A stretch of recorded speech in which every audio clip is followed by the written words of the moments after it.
guys, what's going on? It's Ash here coming at you today in Raid Shadow Legends. Today we're going to do a guide on Nekhret the Great, an Undead Horde Void Legendary Champion. He's been in the game for about 4 or 5 months at the time of this recording, and I got very lucky and pulled this dude early on. So I've had a long time to play with him and really kind of learn this champion, learn his strengths. Can't wait to share what I found out with you guys. I do think he's one of my favorite champions inside the entire game. He is one of my favorite champions inside the entire game. Maybe my number 3 or number 4 favorite champion personally.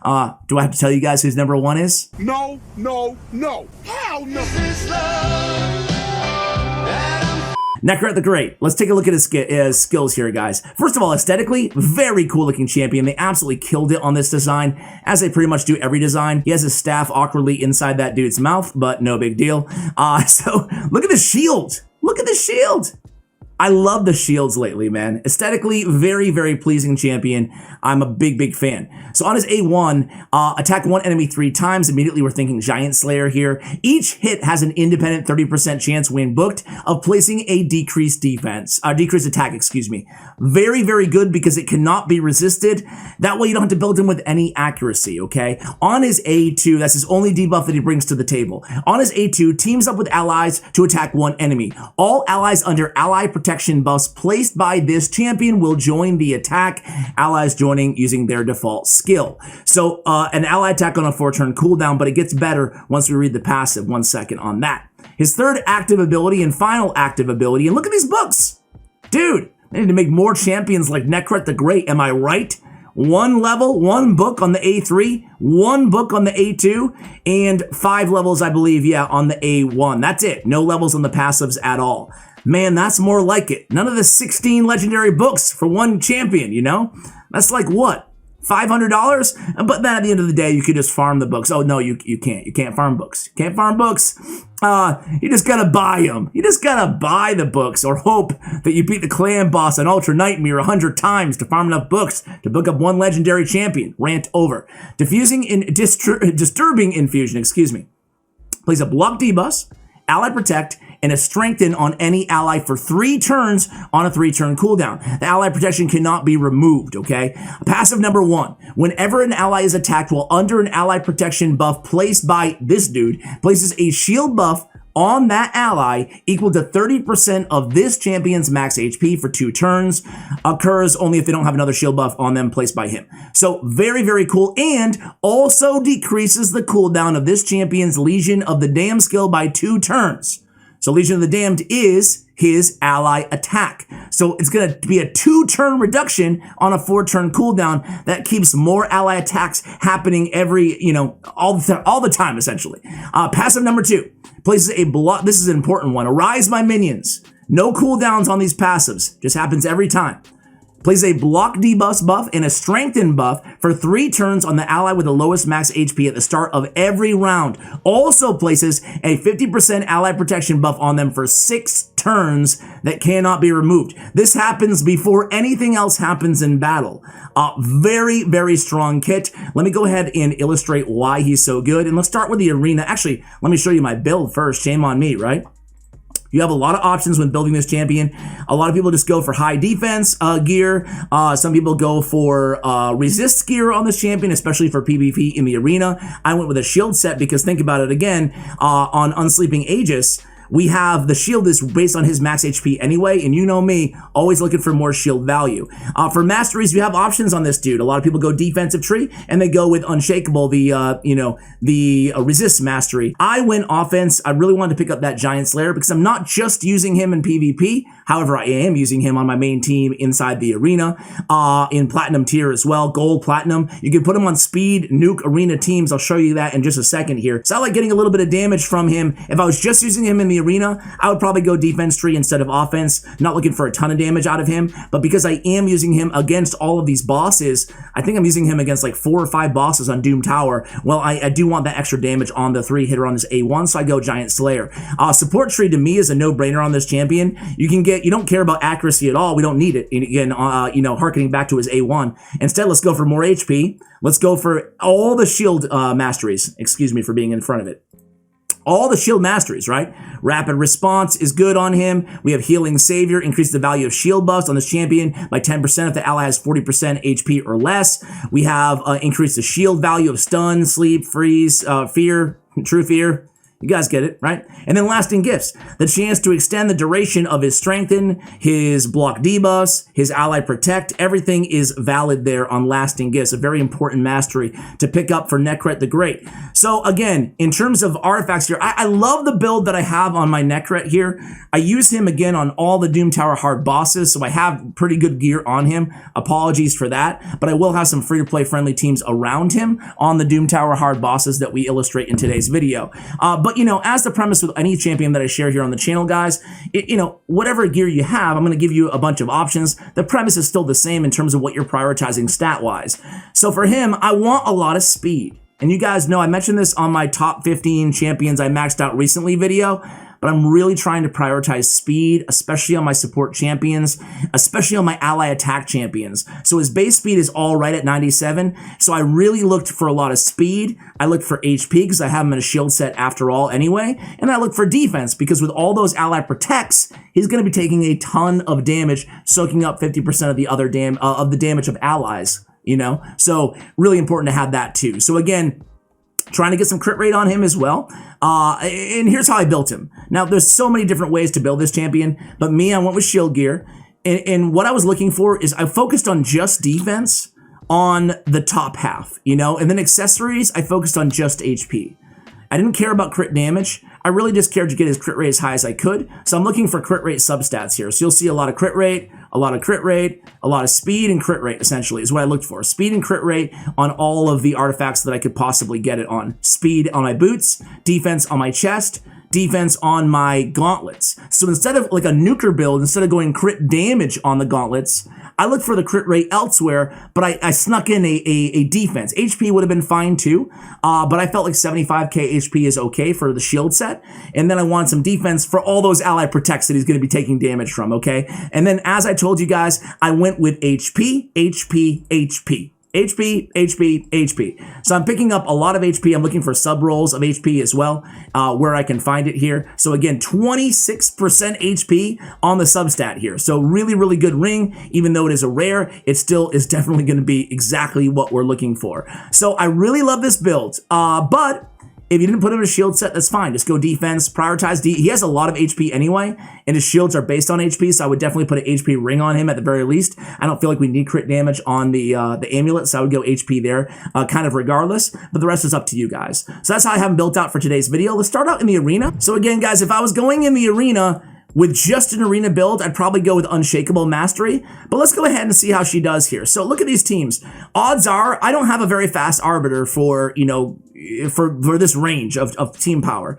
I think she's at 340, which sounds like a lot, but not for platinum tier, you know, need to be even higher. So oftentimes the enemies go first. This was actually not the case, but you guys see in the beginning of this battle, I mean, my trend is starting out with 3 turns of block debuffs, 6 turns of ally protect, 4 turns of strengthen thanks to lasting gifts proc, and then the shield, all before anybody, myself or the enemy, has a chance to go.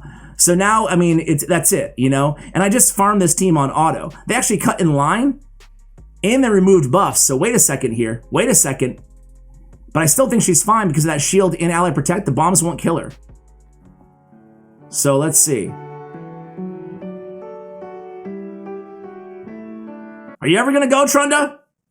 Can we finish this? All right, here she goes. It took a while to get there, but again, she's able to stay alive. I don't know how they cut us in line. Maybe my speeds are off, but either way, we'll win at the end of the day. And that's the beauty. Again, you go into Torment teams. You don't have to worry about the freeze. You go into Hegemon teams. You don't have to worry about the block cooldown skills. Anybody who's trying to do anything bad to your nuker, whoever that may be, it might not be Trunda, it might be Kale, it might be whoever. It might be Elhain. It might be, you know, whoever your nuker is, Skullcrown. We're going to be able to keep them alive and prevent them from being CC'd. It allows you to go into teams that might be faster than yours and not have to worry about dying right away. It allows you to go into very strong defensive teams. It allows you to go against blender teams. It allows you to go against so many different types of teams that otherwise you would not be able, you'd have to like switch in and out roster spots, providing you have the options, you have the champions there. So again, we don't have to worry about any of this stuff. Unfortunately, Trunda does go before Ceres, so the turn order was screwed up by Valkyrie, but it doesn't really matter again.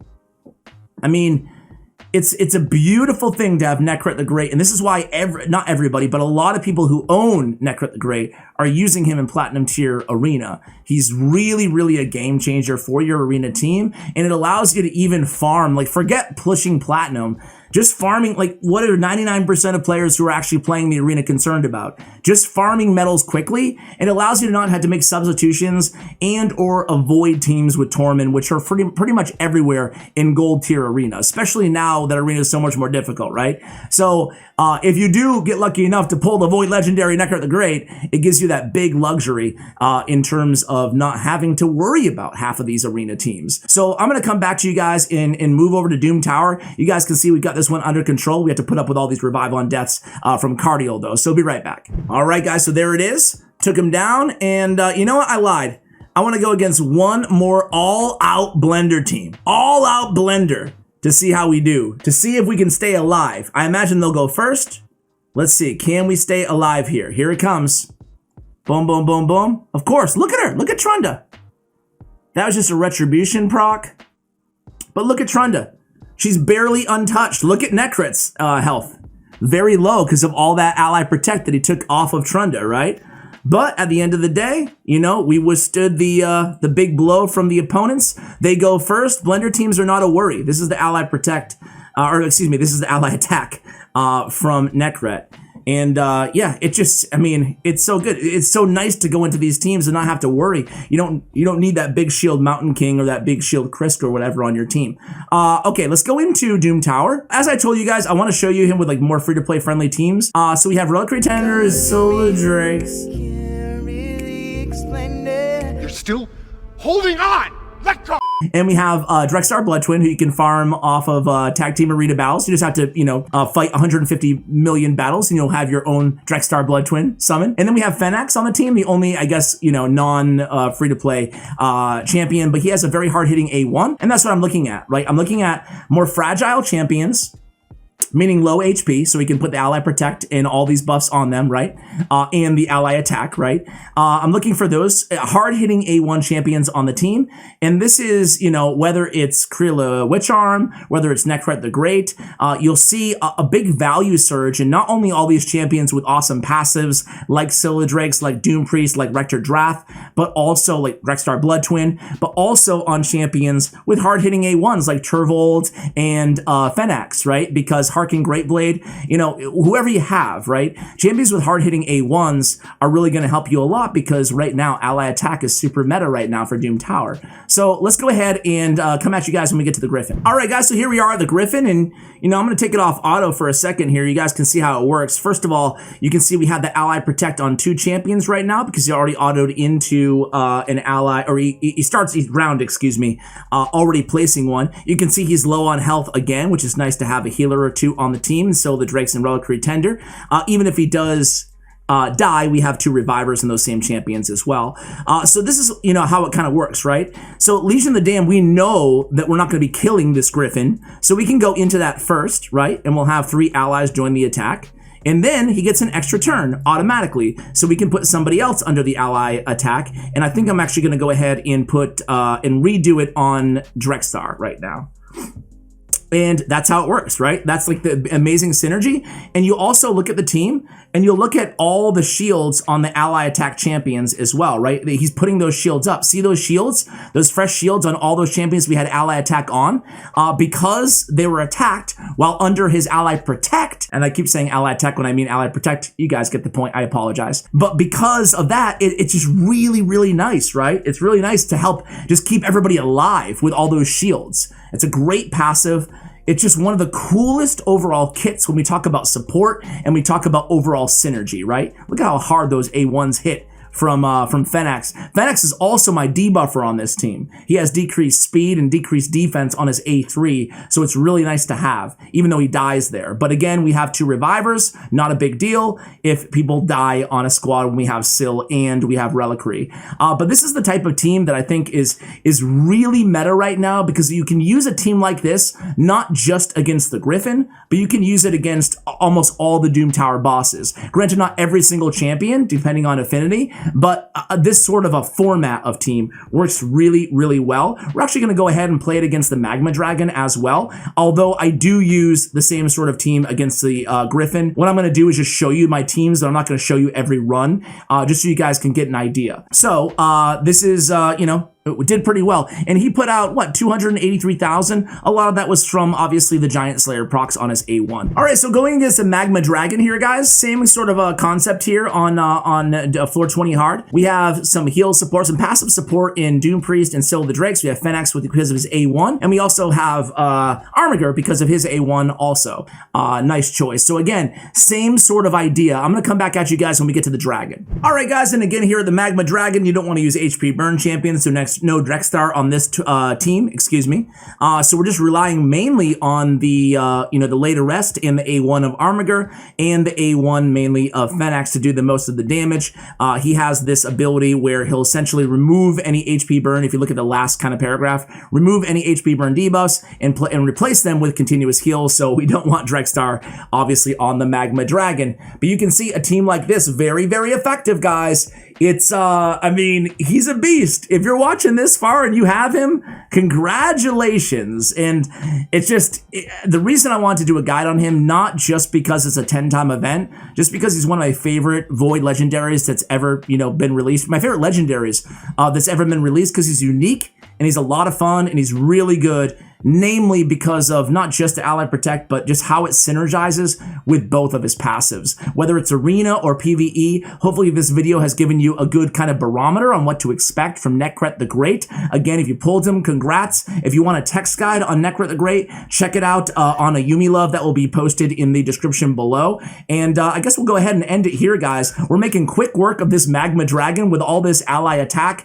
And let me know, by the way, last kind of question for you guys. Let me know if you want to see a guide on Lady Atessa or Fakarin the Fat or Catacomb Counselor. I guess your epic options for ally attack, because I think the ally attack is so crucial for some of these new, especially the newer Doom Tower bosses, but even all the Doom Tower bosses for the most part. It's a really fun strategy, and it's a different kind of switch up and variety as opposed to counterattack strats. So guys, thank you so much for watching this video. I really appreciate each and every one of you watching all the way till the end, and as always, take care, guys.